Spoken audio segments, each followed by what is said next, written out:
살아계신 하나님 아버지 감사합니다. 저희가 주님 앞에 예배합니다. 특별히 주님의 말씀 듣기 원합니다. 이 말씀을 통하여서 하나님의 뜻을, 하나님의 심정을 저희 가운데 온전히 보여주시고 주님의 백성으로서 그 말씀 가운데 순종하는 삶이 되게 하여 주시옵소서. 감사합니다. 존귀하신 예수님의 이름으로 기도드렸습니다. 아멘. 반갑습니다. 네, 제가 요즘에 아까 말씀드린 것처럼 사람들 앞에서 설교한 지가 오래돼가지고 많이 어색하니까 여러분 눈빛으로 많이 지지해 주시기 바라겠습니다. 네, 그리고 제가 일부 예배 때는 마스크를 쓰고 설교를 했어요. 그러니까 아무래도 좀 호흡하는 게 좀 불편했는데 제가 먼저 말씀드린 것이 아니라 우리 교회들께서 오셔가지고 여러 교회 홈페이지 들어가 봤더니 목사님들이 다 벗고 하신다고 저한테 중요한 정보를 제공해 주셔가지고 제가 담대하게 마스크를 벗었습니다. 여러분 요 가림막 있으니까 그렇게 양해해 주시면 감사하겠습니다. 3부 때 다시 쓰려고 그래요. 영상도 좀 있어서 제가 2부 때는 그냥 조신하게 말하면서 여러분들 그렇게 예배를 진행하도록 하겠습니다. 자, 오늘 누가복음 11번째 시간이에요. 제가 정말 너무 궁금한 거 영상 예배 잘 챙겨 보시고 계시죠? 할렐루야. 다시 한번요. 영상 예배 잘 드리고 계시죠? 네. 영상 예배 잘 드리고 계시죠? 지난번에 제가 김국태 형제 카톡이 안 없어져 일자리가 그래가지고 제가 나중에 좀 물어봤더니 달리 예배를 드렸다고 그렇게 얘기를 해주시더라고요. 맞죠? 예, 맞습니다. 제가 만만해서 조금 추궁했어요. 네. 자, 오늘 말씀을 전합니다. 나는 그리스도가 아니다. 이런 제목을 가지고 누가복음 3장 15절 16절 말씀 나누겠습니다. 자, 본문 함께 읽습니다. 시작. 백성들이 바라고 기다림으로 모든 사람들이 요한을 혹 그리스도신가 심중에 생각하니 요한이 모든 사람에게 대답하여 이르되 나는 물로 너희에게 침례를 베풀거니와 나보다 능력이 많으시니가 오시나니 나는 그의 신발끈을 풀기도 감당하지 못하겠노라. 그는 성령과 불로 너희에게 침례를 베푸실 것이요. 아멘. 자, 오늘 저희가 예배 시작하면서 말라기 4장 말씀 함께 통독하였습니다. 말라기 4장 말씀 너무 신기했어요. 정확하게 딱 맞죠? 하나님께서 예수님 이 땅에 보내시기 전에 신약의 엘리야 보내시겠다. 그 약속의 말씀이 바로 말라기 4장에 그렇게 기록되어져 있기 때문입니다. 자, 세례 요한, 침례 요한이라고 그렇게 불리우는 이 요한은 예수님께서 이 땅에 오시기 전에 준비하는 자로서 하나님께서 보내신 그런 인물이라는 것이에요. 그런데 우리는 그냥 예수님 오시기 전에 들러리 그렇게 생각하지만 예수님이나 당대의 이스라엘 사람들은 침례 요한을 그 정도로 이해하지 않았어요. 굉장히 위대한 선지자로 그들이 알고 있었다는 것이에요. 자, 그 중에서 가장 중요한 증언이라고 할 수 있는 예수님의 직언의 말씀을 한번 보십시오. 마태복음 11장 11절입니다. 우리 같이 읽습니다. 시작. 내가 진실로 너희에게 말하노니 여자가 낳은 자 중에 침례 요한보다 큰 이가 일어남이 없도다. 그러나 천국에서는 지극히 작은 자라도 그보다 크니라. 여러분 교회 다니시면서 말씀 이렇게 보실 때 이 구절 여러 차례 보셨죠? 동의가 되셨어요? 여자가 낳은 자 중에 인류 역사상 침례 요한이 가장 큰 사람이다? 가장 놀라운 위인이고 위대한 사람이다? 여러분 그 말씀으로 저희가 이해한다면 참 동의하기가 어렵다는 거예요. 침례 요한의 인격이나 그의 학식이나 업적이나 어떤 능력이 우리로 하여금 완전히 인정하게끔 하는 것에는 좀 어려움이 있다는 것이에요. 자, 물론 침례 요한은 앞서 말씀드린 대로 우리가 생각한 것보다는 훨씬 더 위대한 사람이었어요. 자, 예를 들면 사도행전 말씀을 볼 때 아볼로 같은 사람, 여러분 아볼로는 초대교회에서 굉장히 중요한 성경 교사이고 설교자입니다. 그런데 아볼로가 침례 요한의 사상에 굉장히 많은 영향을 받았다는 것을 사도행전에서 말씀해 주고 있어요. 또 사도 바울이 예수님 복음 들고 여기저기 다니면서 선교하는데 에베소에 갔을 때 침례 요한의 제자들을 만납니다. 여러분 예수님의 제자들보다 먼저 침례 요한의 제자들이 로마 전역을 다니면서 침례 요한에 대해서 말했다는 것이고 정말 많은 사람들이 그 침례 요한의 말씀과 신학에 동조하여서 그의 제자 또는 제자 비슷한 사람으로서 인생을 살아가고 있었다는 것이죠. 그러니까 우리가 생각하는 그냥 광야에 외치는 자의 소리 정도는 넘어서는 인물이었다는 것을 알 수 있어요. 그런데 그렇다고 해도 여자가 낳은 자 중에 가장 큰 사람이다. 그런 표현에는 다른 관점과 이해가 필요한 것이 분명하다는 것이에요. 자, 그러기 위해서는 마태복음 11장 11절에서 예수님께서 말씀하신 그러나 천국에서는 지극히 작은 자라도 그보다 크다, 이 말씀을 이해할 필요가 있다는 것입니다. 자, 지금 예수님께서 말씀하시는 것은 하나님의 나라를 기점으로 하여서 침례 요한과 하나님의 나라에 들어간 사람들을 나누어서 말씀하고 있다는 것이에요. 자, 어떤 것이 기준이 되는가? 누가 더 하나님의 나라에 가까운가가 큰 자와 작은 자를 놔주는 기준이 된다는 것이에요. 적어도 누구에게 있어서는? 예수님께 있어서는. 자, 보세요. 침례 요한은 역사상 어떤 선지자보다 하나님의 나라에 가까이 다다른 사람입니다. 위대한 선지자들이 예수님께서 오실 것을 예언하셨다고 해보세요. 또 그렇게 예언하고 막 그분을 대망하였어, 기다렸어. 그렇다고 해도 그 어떤 사람도 예수님을 보지 못했어요. 그 어떤 사람도 예수님의 말씀을 직접 듣지 못했어요. 그 어떤 사람도 예수님과 교제하지 못했어요. 그 예수님으로 상징되는 하나님의 나라에 그 누구도 들어간 사람이 없었죠. 그런데 침례 요한은요, 가장 가까운 사람이에요. 구약에서 예언되어서 지금 광야에서 예수님의 길을 예비하는 자로서 사역을 하고 있을 뿐만 아니라 실제로 예수님을 만날 뿐만 아니라 볼 뿐만 아니라 그분과 교제할 뿐만 아니라 세상에 보라, 세상 죄를 지고 가는 하나님의 어린 양이다 라고 예수님을 소개하는 그 당사자가 되는 인물이 바로 침례 요한이었다는 것이에요. 자, 침례 요한은 하나님의 나라에 가장 가까이 간 사람이에요. 그래서 그는 이제껏 태어난 어떤 사람보다 큰 사람이 될 수 있었어요. 그런데 하나님의 나라에 들어가 있는 자에 비하면 작은 자가 되는 거예요. 여러분, 2000년 전 얘기입니다. 여러분, 하나님의 나라에 들어가셨어요? 이미 들어가셨고 아직 완성되진 않으셨죠? 그런데 우리가 하나님의 나라에 들어간 자라면, 우리가 예수님을 만난 사람이라면 여러분, 성경에 근거하여서 저희가 침례 요한보다 큰 줄 믿습니다. 할렐루야. 믿어지지 않는 것 같으셔. 자, 그런데 오늘 말씀해 보면 그것을 이야기하고 있어요. 이건 세상적인 기준으로서의 큰 자 작은 자가 아니에요. 하나님의 나라의 관점에서 큰 자 작은 자를 나누어 주셨다는 것이에요. 그런데 이제 그 땅에 임한 하나님의 나라에 그 어떤 사람보다 가장 가까이 다가간 침례 요한이야말로 예수님의 관점에서 보면 여자가 낳은 자 중에 가장 큰 자다라고 저희가 이해할 수 있다는 것이에요. 자, 그러니까 이 침례 요한은 당대에 엄청난 인기를 누렸다는 것을 알 수 있어요. 예수님께서 등장하시기 전까지는 침례 요한이 방탄소년단이었어요. 여러분, 믿으시기 바랍니다. 얼마나 인기가 많았는가? 누가복음 3장 15절 우리 같이 한번 읽습니다. 시작.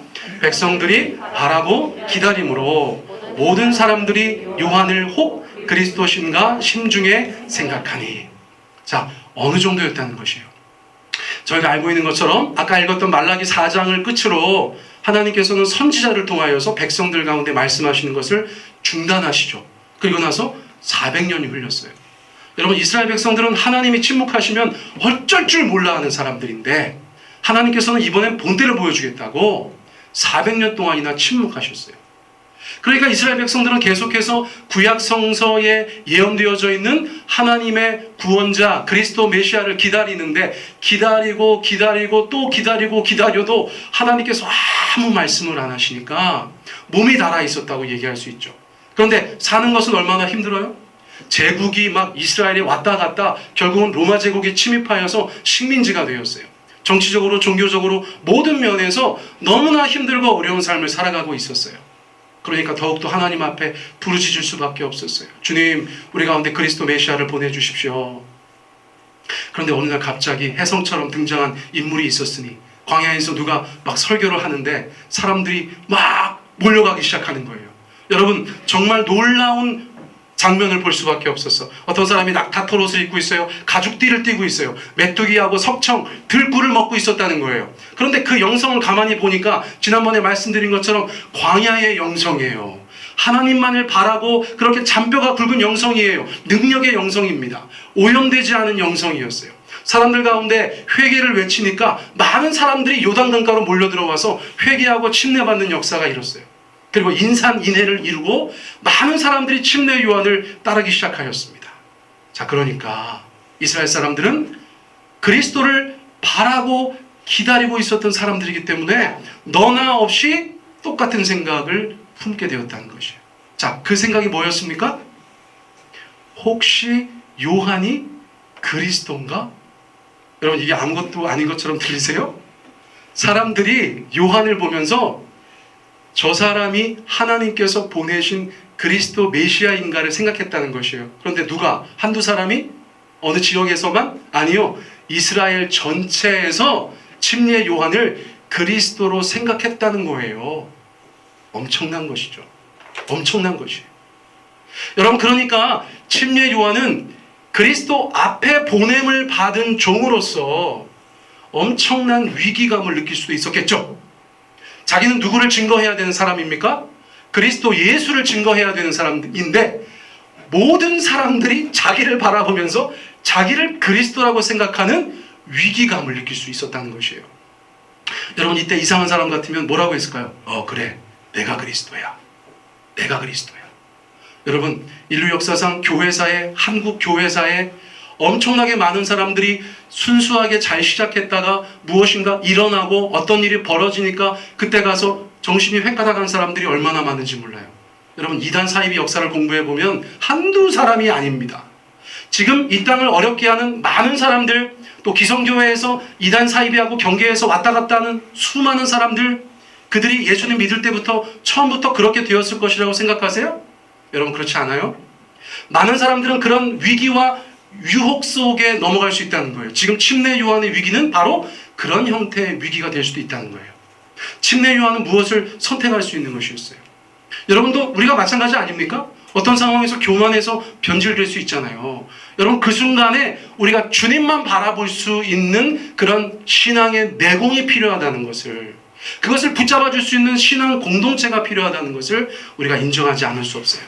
자, 그런 유사한 경우에 마땅히 하나님의 사람이라면 어떻게 해야 되는가를 보여주는 좋은 예가 사도행전에 두 군데가 있습니다. 자, 먼저는 3장입니다. 어떤 상황이냐? 베드로와 요한이 성전에 들어가는데 성전 미문에 안진뱅이가 있었어요.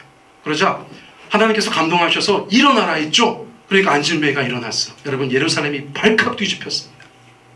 사람들이 베드로와 요한을 쫓아오면서 그들을 막 높이기 시작했죠. 여전히 그들은 그리스도 메시아에 대한 기대감이 있었던 것이죠. 그러니까 베드로 요한을 따라오면서 난리가 났어요. 그때 베드로와 요한이 했던 말이 무엇입니까? 바로 이것이죠. 제가 그거 한 구절만 적어놨습니다. 같이 읽습니다. 시작. 왜 우리를 주목하느냐? 왜 우리를 주목하느냐? 이것이 왜 우리의 경건과 우리의 능력으로 일어난 것처럼 왜 우리를 주목하느냐? 그럼 베드로와 요한이 지금 말하고 싶은 건 무엇입니까? 누구를 바라보라는 거예요? 오직 하나님만 바라봐라, 이것이죠. 여러분, 유사한 일이 또 벌어집니다. 바울과 바나바가 선교 여행 갔을 때 여러분, 그런 일이 또 벌어져요. 자, 사도행전 14장에 기록되어져 있습니다. 거기서도 안진뱅이를 일으켰어요. 그런데 여기는 유대 땅이 아니잖아요. 로마 제국, 이방 땅이잖아요. 그러니까 사람들이 어떻게 생각했어요? 바나바와 바울을 제우스와 헤르메스라는 그리스의 신으로 생각했어요.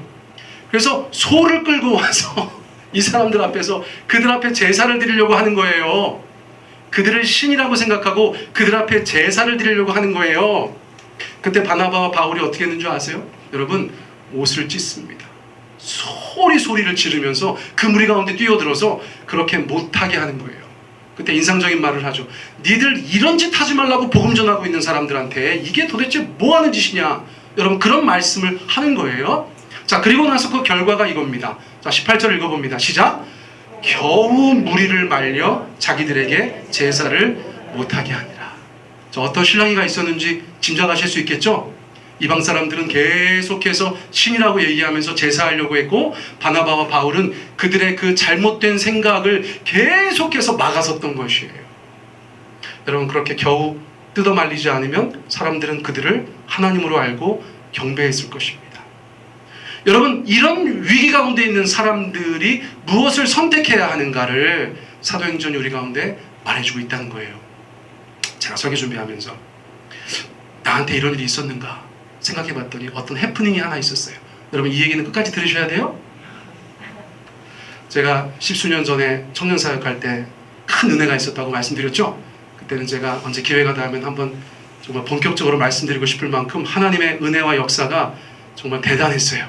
그러니까 그 청년 공동체가 부흥할 뿐만 아니라 한 사람 한 사람이 정말 영적인 용사로 그렇게 거듭나는 일이 있었어요. 그때 목사된 청년들도 많고 선교사 나간 청년들도 있고, 정말 하나님께서 특별하신 은혜를 제가 사역했던 교회 청년 공동체에게 허락해 주셨었어요.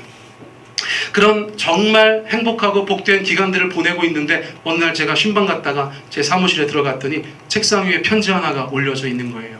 근데 그 편지 겉봉에 뭐라고 써 있었는 줄 아세요? 남보현 목사님께 경배드립니다. 이렇게 써 있는 거예요. 제가 얼마나 놀랐겠어요. 이것들 도대체 누가, 내가 아무리 사역을 잘한다고 해도 그렇지, 목사를 경배하면 돼 안 돼? 막 이러면서 한 3, 4초 정도 굉장히 막 당황하고 분개했는데, 생각해 보니까 저희 청년부에 임경배 형제가 있거든요. 그래서 그 형제가 저한테 편지를 쓰고 그냥 남보현 목사님께 경배드립니다 그렇게 썼는데, 저 혼자 누군가 나를 경배하는가 이러면서 크게 당황했던 적이 있다는 거예요. 여러분, 교회에 경배 있으면 항상 마음의 준비를 하시기 바랍니다. 남보현 목사님께 사랑드립니다 이럴 수도 있죠. 교회에 사랑이 자매가 있으면. 그래서 제가 그때 웃으면서 넘어갔던 적이 있어요. 여러분, 우리는 모든 삶 속에서 하나님과 나의 자리를 혼돈하는 유혹과 그런 위기 가운데 빠질 수가 있다는 거예요. 자, 그래서 여기서 굉장히 중요한 건 뭐냐면, 침례 요한은 어떤 선택을 했는가예요. 침례 요한은 어떤 선택을 했는가. 여러분, 누가복음 3장 16절을 저희가 봅니다. 시작. 요한이 모든 사람에게 대답하여 이르되. 아니, 우리 목사님 저걸 왜 적어 놓으셨나? 저기에서 무슨 할 얘기가 있는가? 저도 아무 생각 안 하다가 여기서 엄청 은혜를 받았어요. 자, 보세요. 요한한테 사람들이 와서 묻는 거예요. 혹시 당신이 그리스도십니까? 당신이 메시아입니까? 당신이 우리를 구원할 구원자입니까? 이렇게 물었을 때 침례 요한이 어떻게 했다는 거예요? 첫째는 모든 사람에게 대답했다는 거예요. 여러분, 이건 되게 중요한 거예요. 예를 들어서 어떤 사람한테 이렇게 얘기하고 나서 어떤 사람들한테는, 야, 니네만 알아. 나도 요즘에 그런 생각해. 내가 그리스도가 아닌가. 이럴 수도 있는 거예요. 그런데 요한은 어떻게 했다고요? 모든 사람에게 대답을 했어요. 모든 사람에게. 자, 그리고 나서 말했다는 것도 굉장히 중요한 거예요. 대답했다는 거, 말했다는 거 중요한 거예요. 모든 문화권에서 침묵은 동의하는 것이거든요. 그렇죠? 사람들이 와가지고 당신이 그리스도입니까? 그랬더니 요한이 하고 지나갔다고 생각해보세요. 그건 뭐야? 그거는 이것도 약간 사람들한테 여지를 주는 거잖아요. 그렇죠? 근데 요한은 어떻게 했다는 거예요? 모든 사람한테 말했다는 거예요. 근데 말한 내용이 뭐예요? 그것이 요한복음 1장 20절에 기록되어져 있어요. 자, 같이 한번 읽어보세요. 시작. 요한이 드러내어 말하고 숨기지 아니하니 드러내어 하는 말이 나는 그리스도가 아니라. 네, 드러내어 말했다. 숨기지 아니하였다. 똑같은 얘기를 두 번 반복해서 강조하는 거죠. 그래서 드러내어 하는 말이 뭐였다고요? 나는 그리스도가 아니다. 이스라엘 백성들 모두가 그런 생각을 마음에 품고 있는 것을 내가 알아. 그러나 내가 너희들한테, 모든 사람들한테 분명히 말하는데 나는 그리스도가 아니야. 그렇게 말했을 때 자기가 많은 것들을 얻을 수도 있었음에도 불구하고 나는 그리스도가 아니다 라고 분명히 말하는 것이에요. 여러분, 침례 요한은 정말 위대한 면이 있어요. 침례 요한의 위대함은 그의 모든 일화 속에서 조금씩 그렇게 드러나기 시작해요. 자, 그러면서 요한이 뭐라고 부연 설명을 했는가? 나는 왜 그리스도가 아니고 그의 앞에 보낸 사람일 뿐인가에 대해서 누가복음 3장 16절에서 이렇게 말하고 있어요. 자, 같이 한번 읽습니다. 시작. 나는 물로 너희에게 침례를 베풀거니와 나보다 능력이 많으신 이가 오시나니 나는 그의 신발끈을 풀기도 감당하지 못하겠노라. 그는 성령과 불로 너희에게 침례를 베푸실 것이요. 자, 두 가지를 얘기하고 있습니다. 나는 왜 그리스도가 아닌가에 대해서. 자, 첫째는 뭐냐면 능력이 없다는 거예요. 다시 말하면 그리스도는 능력이 많다는 거예요. 자, 그러면서 예를 든 게 무엇인가? 바로 침례였어요. 침례. 너희들이 지금 내가 이렇게 침례 주니까 뭐 대단한 것처럼 느끼는데 내가 주는 침례의 정체가 뭐냐? 여러분, 침례 요한이 베푸는 그 침례의 정체는 뭡니까? 물침례예요. 물침례. 여러분, 저도 목사 되고 나서 처음으로 침례 베풀었던 날이 지금도 기억납니다. 그날 어떻게 제법 많은 사람들이 한꺼번에 침례 신청을 하여서 제가 정말 은혜롭게 감격스러운 마음으로 사람들을 물에 계속 담궜던 기억이 있어요. 그 사진도 있어요, 지금. 자, 그런데 자격을 따로 두었죠. 그렇죠? 자격을 따로 둔 것이지만 그 행위 자체는 여러분 어려워요? 쉬워요? 행위 자체는 쉽죠. 그렇죠? 그냥 어떤 사람 데려다 놓고 물에 담갔다 꺼내면 되는 거예요. 세례는 더 쉬워. 그냥 분무기 갖다가 뿌리면 되잖아요. 그렇죠? 논산 훈련소 가면 침례교 목사들만 죽어납니다. 다른 교단은 분무기에다 물을 담아가지고 칙칙칙칙 뿌리면서 지나가 하는데 침례교 목사들만 막 물에 넣었다 뺐다. 그래서 끝나고 나면 얼굴 표정의 교단이 딱 나와요. 침례교 목사들은 막 다크서클이 막 내려와 있고 다른 목사님들은 다들 막 가벼운 마음으로 오늘 너무 은혜로웠다고 그렇게 하죠. 자, 물 침례는 의미가 고상하고 높은 것이지 행위 자체는 대단한 게 아니에요. 그런데 요한 다음에 오시는 그 그리스도 메시아, 그분은 능력이 많으셔서 어떤 침례를 주신대요? 성령 침례를 주신다는 거예요. 성령과 불로, 성령 즉 불로 침례를 베푸신다는 거예요. 여러분, 이 침례는 요한이 줄 수 있어요, 없어요? 이 침례는 사람이 줄 수 있어요, 없어요? 여러분, 못 주는 것이라는 거예요. 그것은 하나님의 영역에 있는 것이에요. 하나님의 영이신 성령님으로 어떤 사람을 충만하게 하는 행위, 그것은 사람이 할 수 없는 것이라는 것이죠. 나와 그리스도가 무슨 차이가 있느냐? 본질적인 능력의 차이가 있다. 나는 사람이 할 수 있는 일을 하지만 그리스도는 하나님이 하실 수 있는 일을 하시는 분이시다라고 선을 긋는 모습을 저희가 보게 되는 거예요. 두 번째, 나는 그분의 종도 못 될 만큼 비천하다. 그리스도와 나는 비교의 대상도 아니다라고 침례 요한이 말합니다. 어디서요? 자, 세 번째 줄에 나는 그의 신발끈을 풀기도 감당하지 못하겠노라. 아시는 분들은 아실 거예요. 이스라엘 땅은 먼지가 엄청 많습니다. 저도 송지순례 갔을 때 그냥 그 먼지가 미리 그때 다 준비가 돼가지고 요즘 미세먼지 괜찮더라고요. 이스라엘은 먼지가 정말 많아요. 그러니까 밖에 다니다가 온 사람들이 발에 항상 흙먼지가 묻어 있는 거예요. 그러면 그 집에 들어갈 때 누가 그 발을 씻겨요? 그 집 종이 씻기는 겁니다. 손님이 와도 그 집 노예가 그 발을 씻기는 거예요. 그것이 문화예요. 그러니까 신발끈을 푸는 사람은 누구냐면 그 집의 종이고 그 집의 노예예요. 요한이 말하는 바 나는 그리스도 메시아의 신발끈을 푸는 일조차도 감당할 수 없을 만큼 미천한 사람이야. 그분은 그렇게 높고 고상하고 크신 분이야 라고 침례 요한이 말하고 있다는 거예요. 여러분, 조금의 요동도 없어요. 조금의 요동도 없어요. 왜 그럴까요? 요한은 자신의 정체성과 자신의 사명이 무엇인지를 분명히 알고 있었기 때문이에요. 여러분, 인생을 살면서도 마찬가지입니다. 우리가 여기에 왜 왔는가? 우리가 지금 왜 살고 있는가? 우리가 어디로 가는가? 여러분, 이것에 대해서 신학적으로, 신앙적으로 잘 정리가 되어 있는 분들은 인생의 여러 가지 일들을 만나면서 크게 요동하지 않을 수 있어요. 여러분, 믿으십니까? 내가 도대체 왜 여기 있는지, 왜 사는지, 어디로 가는지 아무것도 몰라. 마음으로 정리가 안 돼 있어. 여러분, 그러면 사람들 이런 얘기하면 이렇게 되고 저런 얘기하면 저렇게 되고 정말 바람에 밀려 요동하는 파도 같은 인생을 살 수밖에 없다는 거예요. 바람에 있는 겨와 같은 인생을 살 수밖에 없다는 거예요. 그러므로 여러분, 기독교 신앙이 얼마나 중요한지 몰라요. 여러분들의 근원을 얘기하고 있잖아요. 여러분들이 왜 살아야 되는지를 말하고 있잖아요. 그리고 무엇보다 어디로 가는지를 이야기하고 있잖아요. 영혼에 대해서 얘기하고 있잖아요. 제가 요즘에 예수님 처음 믿는, 교회 처음 나오는 부부하고 계속해서 성경의 주제에 대해서 얘기를 나누고 있다고 몇 차례 말씀드렸죠? 여러분, 정말 교회에 대한 배경이 전혀 없는 사람들하고 공부하니까 너무 재밌어. 정말 너무 재밌어. 저도 목회자 20년 넘게 하고 있지만 또 그런 경우는 또 많이 없었던 것 같아요. 요즘 제가 그 재미가 있어요. 이렇게 읽다가 요한복음 3 나오면 그걸 못 읽으니까 그게 너무너무 재밌고 제가 신기해하면서 정말 하나부터 열까지 가르쳐주는 그런 기쁨이 제 안에 있더라고요. 그래서 제가 그 두 분한테도 말씀드렸어요. 기독교 신앙은 그 모든 것을 얘기하고 있다.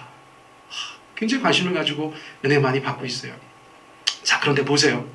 요한은 이런 정체성과 사명감을 가지고 가지고 있었다는 거예요.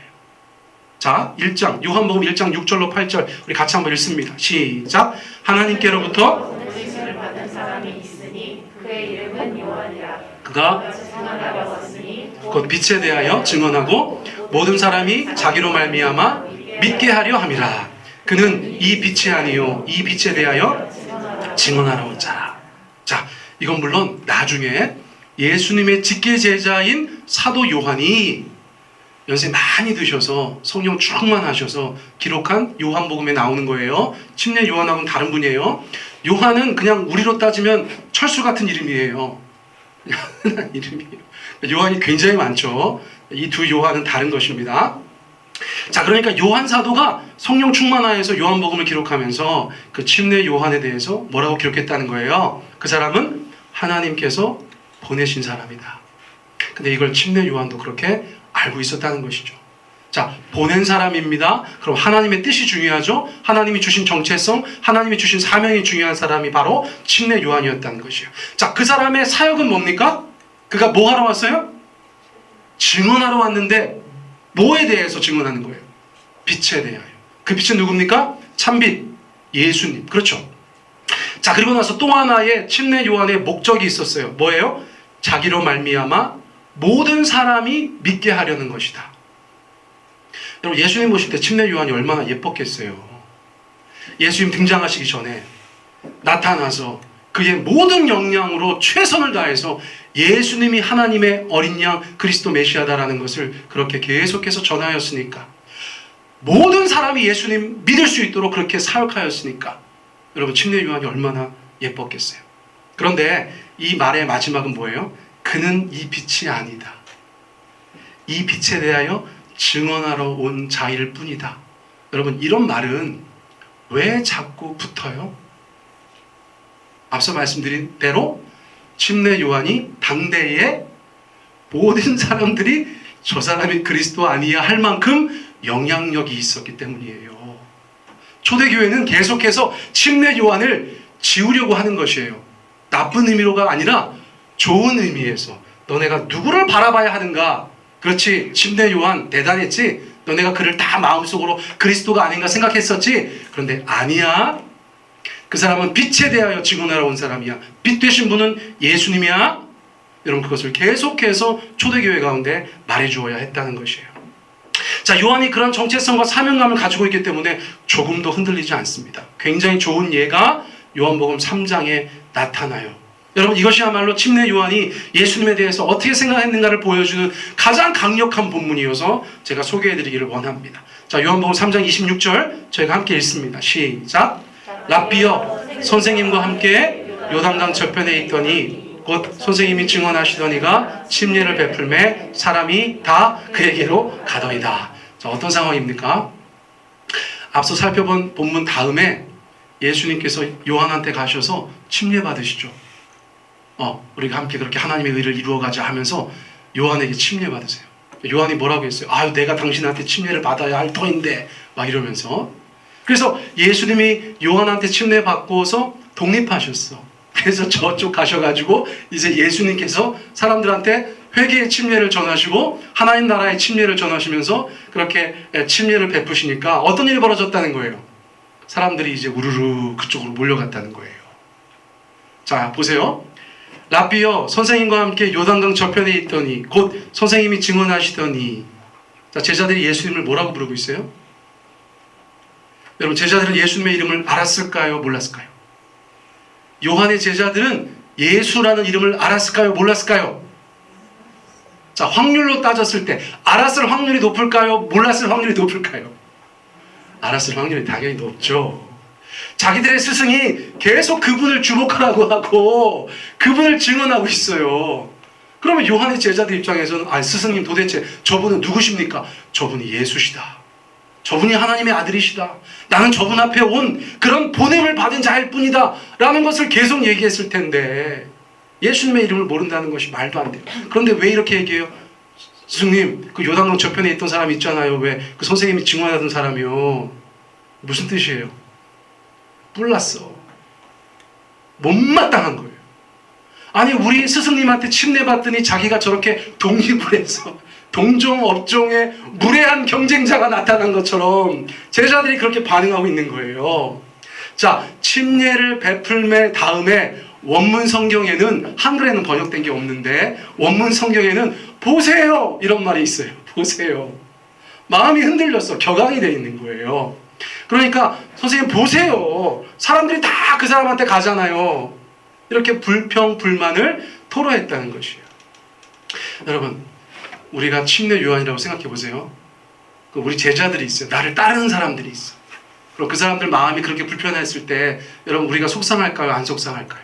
좀 속상할 수도 있잖아요. 그렇죠? 네. 그런데 요한은 이렇게 반응합니다.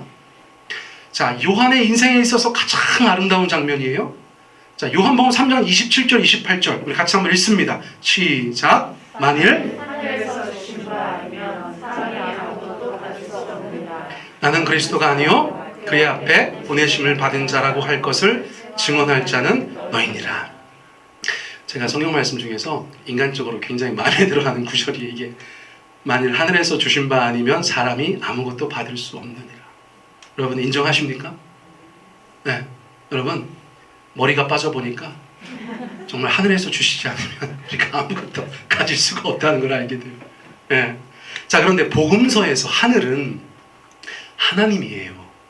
유대인들은 하나님 이렇게 못했어요. 불경하다고 생각했어. 그래서 하나님이라는 말을 하늘이라고 표현했어요. 자, 그러면 제가 문제 하나 드릴게요. 하나님 나라를 뭐라고 표현했을까요? 응? 하늘나라죠. 네. 그래서 우리가 자꾸 하늘나라 하늘나라 하면 하늘을 쳐다보는데 그게 아니고요. 하나님의 나라를 얘기하는 거예요. 하나님이 다스리시고 하나님께서 인도하시고 하나님께서 그렇게 경영하시는, 통치하시는 그 나라를 하늘나라라고 했어요. 그러니까 하늘나라를 한자어로 얘기하면 뭘까요? 천국이죠. 근데 천국은 원래 하나님의 나라를 얘기하고 있어요. 여러분 그 용어는 여러분들이 성경을 읽으시다가 자동적으로 여기서 번역이 되셔야 돼요. 천국이 가까웠다. 아, 하나님의 나라가. 하늘, 하나님. 이렇게 자동 번역되셔야 돼요. 그래야 성경의 의미를 더 잘 아실 수 있어요. 자, 이거 보세요. 그럼 뭐예요? 만일 하늘에서 자동 번역되면 뭐예요? 만일 하나님께서 주신 바 아니면 사람이 아무것도 받을 수가 없다. 무슨 말이에요? 지금 예수님께서 왜 저러고 계시다는 거예요? 하나님께서 그렇게 하실 수 있도록 허락하셨다는 거예요. 여러분 이거 정말 어려운 일이에요. 여러분 지금까지는 내가 1인자예요. 세상 사람들이 다 내가 그리스도인 줄 알아. 그런데 그거를 계속해서 온 힘을 다해서 예수님을 바라보도록 하는 것이 침례 요한의 위대함이라는 거예요. 그러면서 뭐라고 합니까? 나는 그리스도가 아니다. 여러분 이 말이 계속 반복돼요. 나는 그리스도가 아니다. 단지 그의 앞에 보내심을 받은 자다. 그걸 내가 너희한테 몇 번 얘기했지? 그것을 증언할 사람이 있다면 바로 너희야. 왜냐하면 내가 그것을 반복적으로 너희에게도 말했기 때문이야. 제자들의 기대를 꺾는 스승의 발언이죠. 그럼에도 불구하고 침례 요한은 계속해서 나는 그리스도가 아니라는 것을 말하고 있어요. 여러분 이거 진짜 집에 가서 가만히 묵상해 보세요. 얼마나 대단한 사람인지 몰라요. 여러분 요한복음 3장 29절 이어서 그가 얘기합니다. 이렇게 표현합니다. 우리 같이 읽습니다. 시작. 신부를 취하는 자는 신랑이나 서서 신랑의 음성을 듣는 친구가 크게 기뻐하나니 나는 이러한 기쁨으로 충만하였노라. 자, 성경에서 보통 신부라고 표현되는 대상은 누구예요? 이스라엘입니다. 자, 신랑이라고 표현되는 사람은 누구세요? 예수님이시죠. 그렇죠. 자, 그러니까 신부를 취하는 자는 신랑이나 이스라엘을 취하는 자는 예수님이시지만 나는 신랑의 친구로서 기쁘다 이거예요.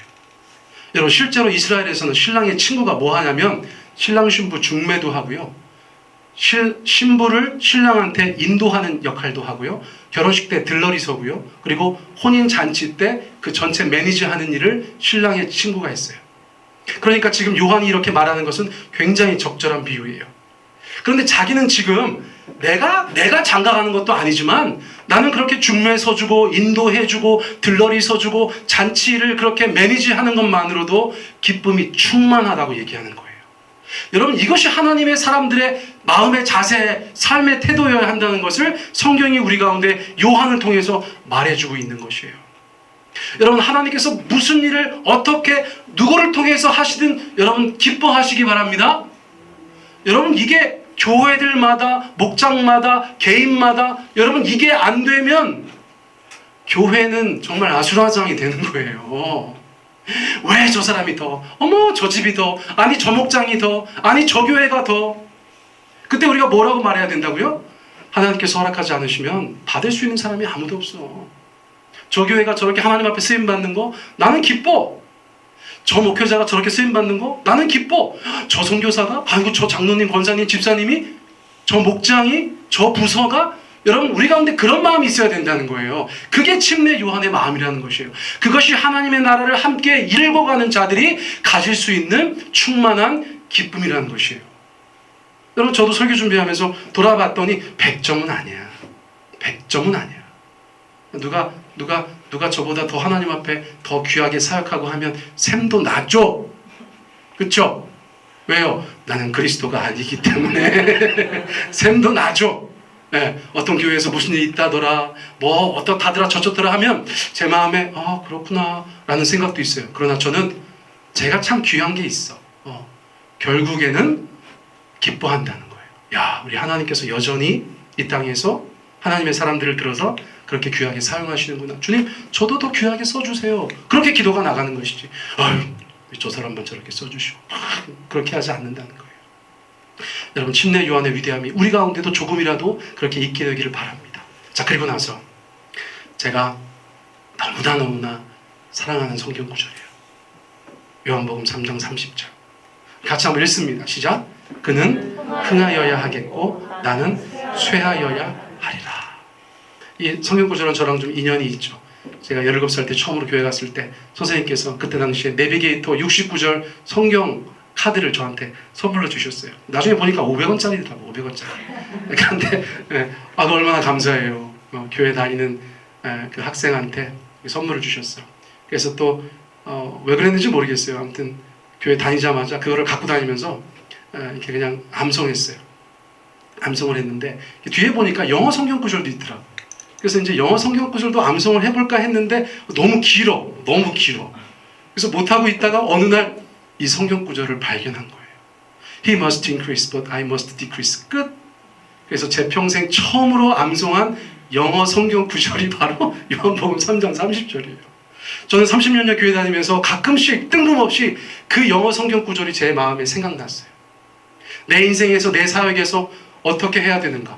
그분은 흥하셔야 하고 나는 쇠하여야 하리라. 내가 드러나는 사역이 아니라 그분이 드러나는 사역이 되어야 한다. 여러분, 주님께서 그 짧은 영어 성경 구절로 저한테 얼마나 많이 말씀하셨는지 몰라요. 그런데 그것을 원래는 누가 한 말이라고요? 침례 요한이 한 말이에요. 여러분, 다시 한번 말씀드립니다. 지금은 자기가 정점에 있다니까요. 이스라엘 그 모든 나라에서 자기가 1인자예요. 영적으로 자기가 1인자예요. 사람들이 자기가 그리스도인 줄 알아. 내가 말만 조금만 하면 어떻게 될 것 같은 상황이기도 해. 그런데 그가 흥하여야 한다. 선생님은요? 나는 쇠하여야 한다. 여러분, 이 말은 위대한 사람의 위대한 고백이다 라고밖에 말할 수 없는 것이에요. 여러분, 저희가 이렇게 침례 요한의 일화들을 이렇게 정리해서 살펴보면서 우리 마음 가운데 어떤 도전이 생깁니까? 여러분, 저는 크게 두 가지 정도로 말씀드리고 싶어요. 첫째는 침례 요한이 그의 생을 다해서, 그의 모든 것을 다해서 자기에게 쏠린 이목을 돌리려고 하셨던 그분이 누구신가예요. 우리의 인생 가운데, 여기 계신 모든 성도님들의 인생 가운데 침례 요한이 그 손가락으로 가리켜서 계속해서 보게 하려고 했던 그 예수님이 여러분들 가운데 어떤 존재냐 하는 것이에요. 예수님은 그런 가치가 있는 분이십니다. 아멘.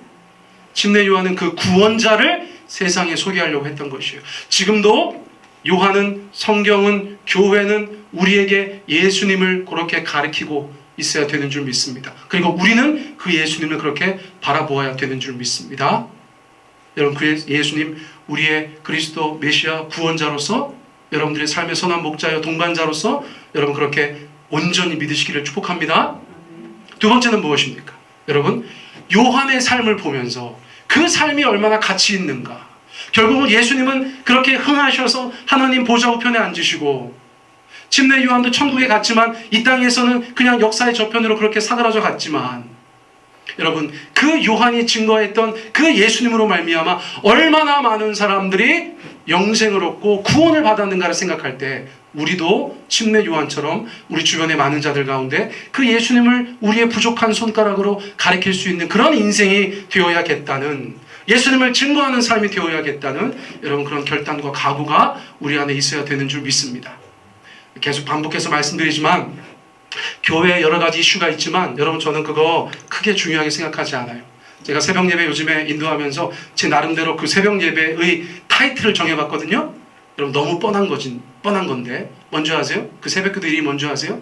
네, 먼저 그의 나라와 그의 의를 구하는 새벽 기도회예요. 너무 길어서 제가 얘기하지 않는 것뿐이에요.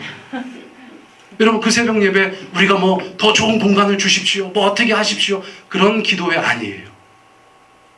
우리가 먼저 그의 나라와 그의 의를 구하면 우리의 모든 전 존재로 예수님을 가리키는 교회가 되면, 여러분, 교회의 운명이라는 것이 정말 전쟁통에도 하나님이 부흥케 하시는 것이 교회예요.